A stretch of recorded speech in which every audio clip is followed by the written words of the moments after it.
friends. So today I'm going to start a little bit of talking about pole vault and the science behind pole vault. And I was actually going to start with like the run, the plant, and all that stuff, but I realized that you don't know what that means. So I'm going to explain it a little bit, and there is 100% science behind all of it.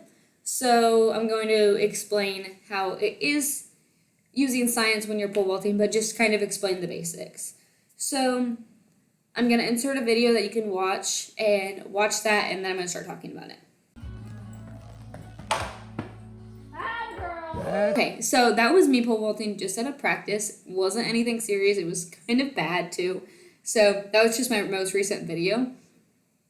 And to start, we're going to start talking about the weight of the pole. So all poles are made out of, I think it's fiberglass, and that's so that they can bend and they can recoil and everything. But you have to get a pole that is a bigger weight, like it weighs more or it can like hold more weight than what you actually weigh. Because if you get a pole that like, I'm 103 pounds. If I get a 90-pound pole, I'm way like over that. Not way, but I'm over it. And so if I try to bend it and I put as much force into it, I could snap that pole because I'm putting way too much force into it and it's not made for that. So there's some science right there. If you, obviously, that's normal. If you put too much weight on something that can only hold a certain amount, it's going to break. And that's what happens with a lot of pole vaulters. The poles break. But that can even happen if you're just too strong for a pole. So it's really, there's a lot of trying to figure out what, but that is a good indicator because it's made for a certain weight and a certain force that in a lot of divisions, you have to stay under that weight or it is illegal. Now, moving on, there is something called the flex of a pole. So it's got a little number at the top and it says like flex number, and a lot of people kind of just like ignore it. And it really isn't important, but what it is they put the pole on two sides of something, like they just hold it up and they take a weight. I don't know how much it is. I could probably look it up and find it. And they connect it to the middle, and it's how much it like bends down. That is the flex. And so a lower flex, like I think the pole that I'm using in the video is 18.1 or something. So that's how many inches it bent down. So the bigger the flex number, so if it's like 26, it bends a lot. But if it's 18, 16, it doesn't bend that much. So, and it kind of just depends on what kind of pole vaulter you are, on what type of bend that you want. So it's important, but it's not the most important thing. And then the last thing that's on the top of the pole is the height. So it typically goes up by 12 inches, starting at 10 foot is typically the littlest pole that you get, especially if you're in high school. So 10 foot, I have a 10-foot pole, an 11-foot pole, 11.6, 12.6, and a 12.6 pole. So obviously 12 feet 6 inches is my biggest pole. And where you hold is very important because it depends on your speed, your plant. Mostly those are the main things, and then like your form and technique. Right now I'm holding at the top of my 11.6 pole because I'm on a short runway. And it just depends on what you're doing that day, your speed, and how you're planting, how well you are. If you want to be on a high pole, if you're going for height, if you want to be on a low pole, if you're going for form. So those are the main things about pole vault. And one more thing, it's not on the top of the pole, but the natural bend. The natural bend is very scientific, okay? So what I was talking about when they put the weight on the pole.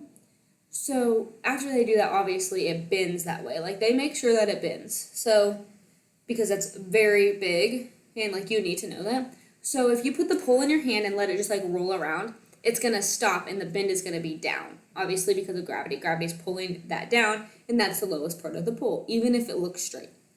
So that's interesting. If you just roll it around, the bend is going to face down. Like it's just, that's what happens. And that's kind of cool because I do it every day, but it's like, it is science because that's gravity pulling down that specific bend. So that's pretty cool. And so when you hold it and you pick up your pole to like go, I mean, I hold my pole like this, obviously. This hand's open. But when you plant, it's gonna turn because you see that I'm turning. So your bend has to be facing like the direction of like when you plant, your bend has to be facing like that way, like the other way. It cannot be facing you. If it's facing you, it's gonna bend towards you and it's gonna mess up your entire vault because that's not the way it's supposed to bend. In pole vault, you're pushing all your momentum straight in front of you so that you can run and go up.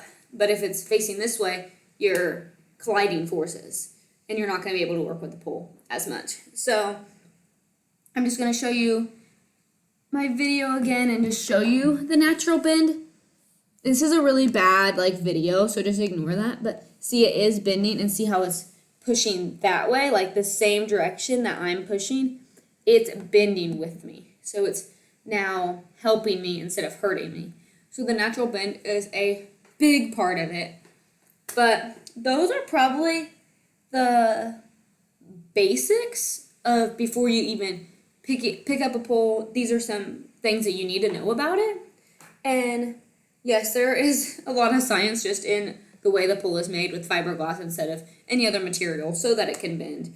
The momentum that it needs with the fiberglass, the weight, it can't go over it, obviously, or it will break, just like a bridge. It has to have a certain weight, and if there's too much weight on it, it will break. That's very typical. Everyone should know that. And the natural bend is probably the most interesting because I've messed with my bend so much because sometimes I put it to one side because sometimes I think if it'll push more that way, maybe it'll shoot me up in a different direction.